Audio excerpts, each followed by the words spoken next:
நண்பர்கள் அனைவருக்கும் இனிய வணக்கம். சலியாத உழைப்பு இருந்தால் மிகவும் கடினமான செயல்களை எளிதில் வெல்லலாம்.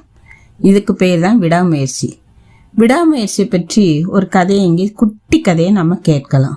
பேராசிரியர் ஒருவர் 3 கேள்விகளை மாணவர்களிடம் கொடுத்து பதில் எழுதி தர சொன்னார். அதில் மிகவும் கடினமான கேள்விகளுக்கு 100 மதிப்பெண்களும் கொஞ்சம் கடினமான கேள்விகளுக்கு 60 மதிப்பெண்ணும் தந்திருந்தார்.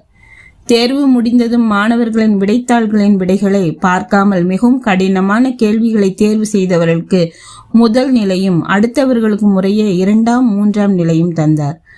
மாணவர்களோ பதில்களை பார்க்காமல் மதிப்பெண் தருகிறீர்களே என்று கேட்க, பேராசிரியரோ, உங்கள் பதிலுக்காக நான் இந்த தேர்வை வைக்கவில்லை, உங்கள் இலக்கு என்ன என்று அறியவே இந்த தேர்வை வைத்தேன். கடினப்பட்டு உழைப்பவர்களே அனைத்திலும் முதல் நிலை அடைவார்கள் என்று உங்களுக்கு உணர்த்தவே இந்த தேர்வு என்று சொல்லி முடித்தார்.